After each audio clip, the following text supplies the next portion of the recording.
All right, clear and crisp here this morning. I have this switch box I bought from the scrapyard for shred price. They make great lock boxes, but I have to gut this one. I have another one here that I use for a lot of stuff, kind of like a lockable garden shed, but I have to break into it. And so there's a, if you can see in there, there's a 5-sided bolt. Sometimes they're stainless, sometimes they're brass. I don't have a key for it, so I just got to get into it this morning. So I'll show you how I do that. Sometimes you can use a pair of pliers.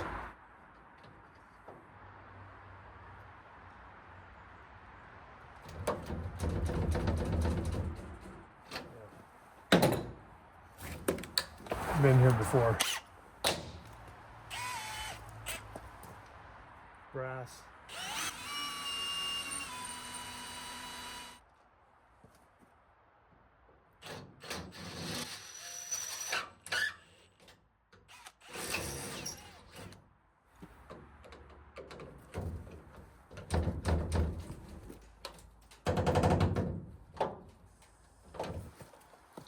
We'll work on it.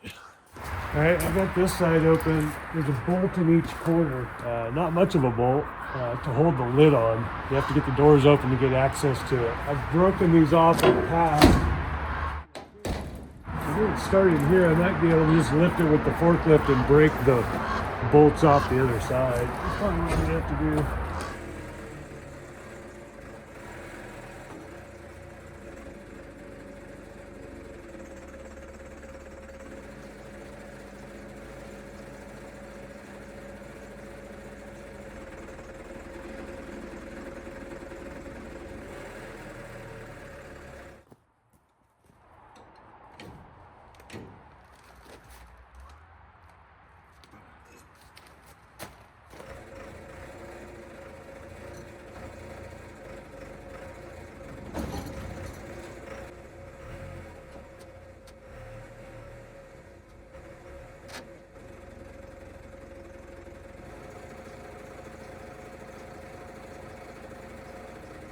I think I can get those off.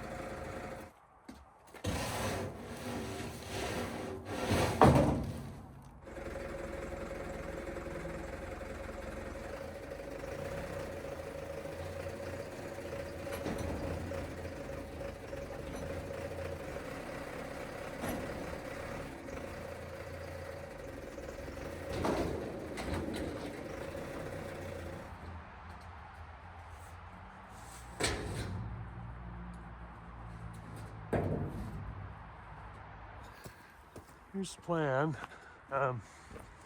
Here's kind of the bonus behind the whole thing. Let me lift you up here. I can't see the camera right now, so these are all 1/2x2 round edge copper bars, all the bus work in here. They make great like heat sinks for welding. Of course you could scrap them, but I prefer to save them because they work for things. I also use them for making custom spot welder attachments to reach into things. I have a 20 kVA spot welder that I use sometimes, so handy for that. So the plan is, well, of course, the other gem in here is all the hardware is brass or stainless for the most part. There's some plastic hardware in here that's, you know, if you ever need to use it for anything, it's there.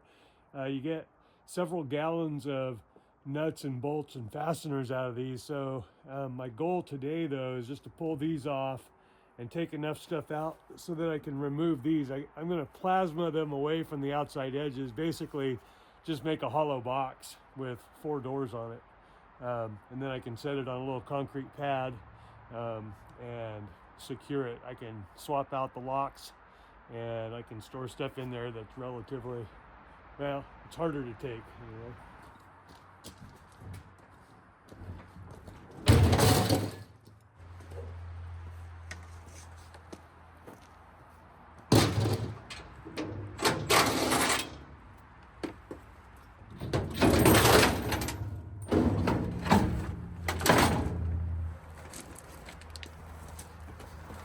This is the other side. I've been looking for these springs about that configuration, about that length for another project. for quite some time. I'm glad I pulled that apart. And there should be, it's a distribution box, so there's 3 of these equal, and then the other side is the power in. So should be 4 more of those.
Better.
All right, rehabbing a pile of old forms here for the powerhouse. This is probably the last time. I've been using them as scaffold planks, but it's probably better if I stop doing that, so I'm cutting them up, short pieces.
thought I'd lighten it up in here. I thought it was soot stained on the ceiling from the fire, which it probably was, but then I noticed there was also some sort of undercoating on it, maybe to help with condensation, and I was like, well, I'd have to clean it to paint it, and I'm not sure if the paint would stick to this powder coating that's on the walls of this can, but I figured the paint would stick to the undercoating.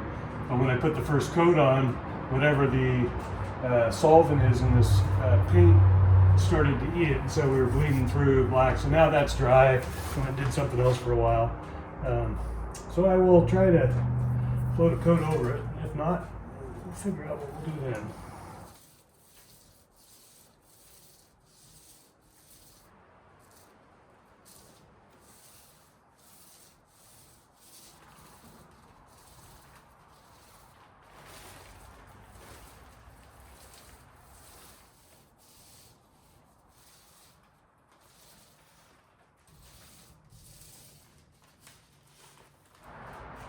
Speed enamel is what it's called. I think the project I was doing at the time, there was multiple cans of this, several purchases. It's called Trailer White. It's kind of an off-white, kind of nice.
All right, here's where we're at.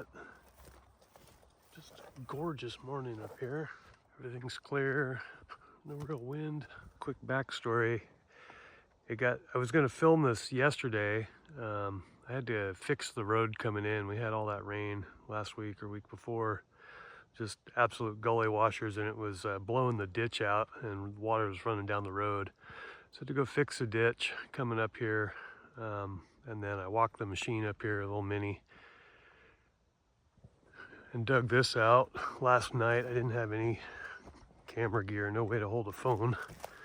So I got this dug out here, and I got a little drainage ditch started, so if it does get some water in it, it can mostly get out. I'm not super worried about it. But I'm gonna level this out. I sort of compacted it with the machine yesterday with the grading bucket. There's probably I don't know, 8 or 10 inches of gravel in there. I'm gonna rake it out sort of level and get this slab formed up this morning, but just too nice up here not to look around a little bit.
Rebar's in, it's ready to pour. I guess the next thing to do is to get all of my equipment up here, concrete mixer and the water trailer, so I can mix on site. I'm trying to think if there's anything else I need.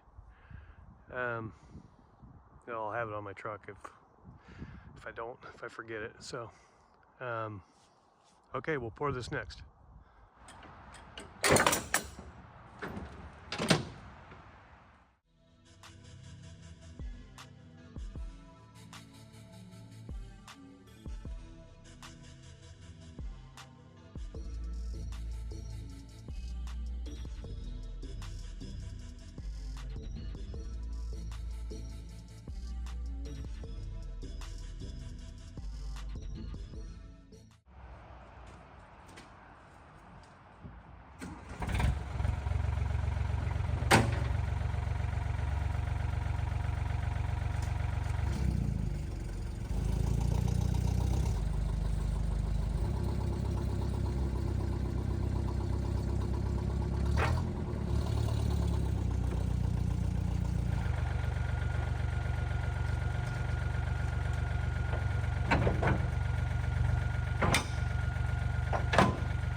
I think I'm going to make an adapter for that.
All right, minor note about this. Welding this on there quite possibly will get in my way later. As I'm using this in an odd area where I got to back in it, I could hang up on it pretty easy. So I had this piece of plate with 2 holes in it already. I can put a ball in one because I have a thing I got to hook up to it as well, and then I can just use that other one as a clevis hitch. But I didn't want to weld it underneath and on top. I can't just weld it underneath or it'll break off, but if I weld it in 3 spots up top, it's fine. But it's also easy to cut it off later, sort of in a half emergency, similar to the reason I'm putting it on. Like, I need it, so here it is. I can take it off later pretty easy too, just by the way it's welded there. It's plenty strong, but it'll pop off easy later. Okay, I'm gonna get back to work here.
Got this road all rocked. I don't know if you guys remember, it was super deep. Water ruts running down both wheel tracks. We filled them in. It's pretty rough. It was just enough rock to get on the hill. Some of these ruts are, I couldn't drive my pickup up here. It was scraping pretty bad. Those were deepest right there. I've got to add a little rock at the bottom here. There's a truck right there.